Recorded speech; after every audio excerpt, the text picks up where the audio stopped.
What's holding you back? Are you a first-time buyer? Do you think this video will be useful for you? It talks about fear of rejection, lack of a deposit, market confusion, information overload, and fear of commitment. Because I've found with the clients I've seen over the years, those are the main reasons they either delay at buying a property or they never actually get round to buying a property. My name is Manda. I am the mortgage coach. I combine financial education with mortgage advice. Now, the top reason I wanted to jump into was fear of commitment. It is a massive decision to buy your own property, but I really do find that if you talk to someone that understands how it all works and breaks it down into smaller steps, this can really help. I mean, we all know it is a big commitment, but if you sit down and you write out the pros and the cons, it really can be worth it. At the end of the day, when you actually buy a property, it can go up in equity, it can appreciate, which means what you buy it for, maybe in a few years' time, it will be worth more and you'll actually make money from your property. The other thing is, as I like to talk about, and there are other videos on this, you can actually really benefit, make a massive saving from actually paying a mortgage rather than giving your money away in rent. So that's a good reason why. But I understand with the fear of commitment, and I will be doing a video specifically on this. Now, the next thing I wanted to talk about is fear of rejection. Now, a lot of first-time buyers really do worry about the criteria. Now, to be honest, I think speaking to a good mortgage advisor, this is where it really is useful, because they can look at your criteria and see which lender is right for you. For example, you've got the bog standard first-time buyer who's got their deposit and they're looking to sort of just buy a standard property. There's a lot of lenders for them. They've been working for more than 12 months and they've got clean bank statements, they've got a decent credit score and everything's looking good. Then you've got the first-time buyer that has literally, and I've done several mortgages for these guys who've literally graduated from uni. It's July, August time. They're planning to start their new job in September. And based on the offer letter and the signed contract from their new employer, so they haven't even started yet, so they haven't even got bank pay slips yet, they can apply for a mortgage. And normally what will happen is the mortgage offer comes out on the condition that they have at least 1 month's pay slip. So at the end of the day, you could buy the property and then put in the offer, get the mortgage offer and all that good stuff. And then by the time it all goes through, you'll have started your job in September anyway, and then it all ties in. So that's something to look at. I've also done mortgages for people that are self-employed. I've also done mortgages for people that are adverse, so they've got some kind of debt. I've even got a mortgage for someone who's got a county court judgment. So at the end of the day, it really does matter. You know, it really is worth talking to a mortgage advisor and finding out about the different lenders' criteria. Some of them will take salary plus child maintenance, some will take benefits, some will take overtime, some will take bonuses. Some will do fixed rate contracts, some will take agency, you know, someone will go on a day rate.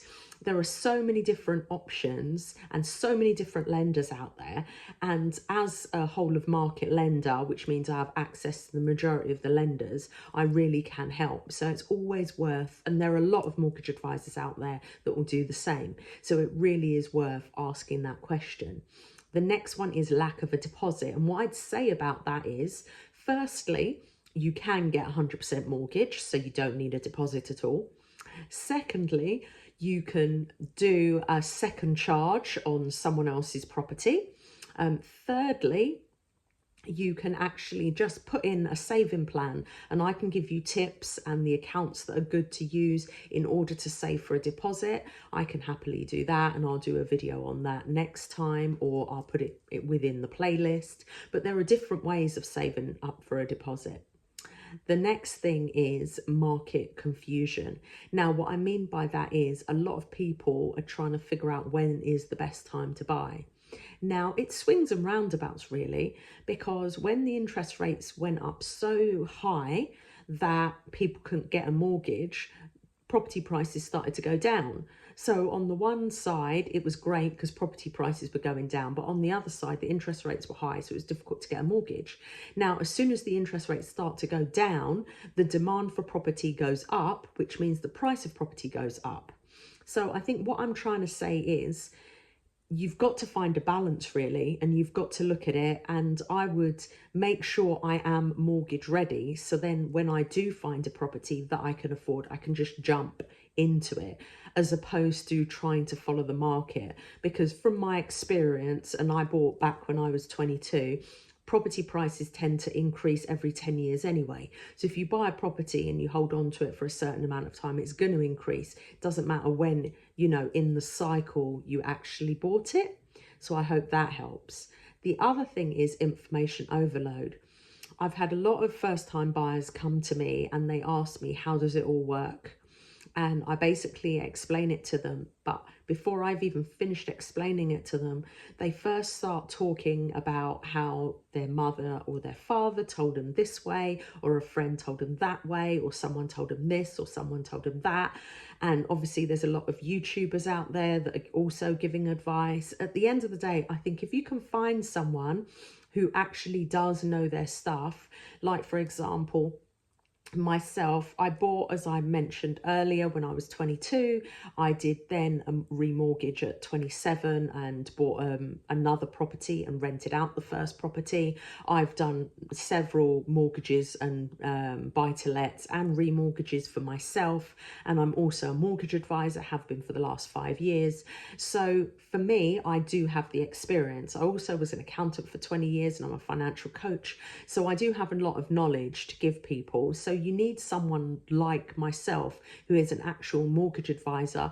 But even there are mortgage advisors out there that have never owned properties. So I would recommend a mortgage advisor who's actually owned their own property, because then they've also got that level of experience. So I hope you found this video useful. And if you want to put in the comments either what your main reason for not buying it is it fear of rejection? Is it lack of a deposit? Is it market confusion? Is it information overload? Is it fear of commitment? And if you put in the comments one of those, that will be the next in-depth video I do. I intend to, in the series, do every single one, but it'd be nice to know which is the most, what's the main reason. So my name is Amanda and I am the mortgage coach, and I'd love for you to subscribe, share this video, and I hope it helped. Take care. Goodbye.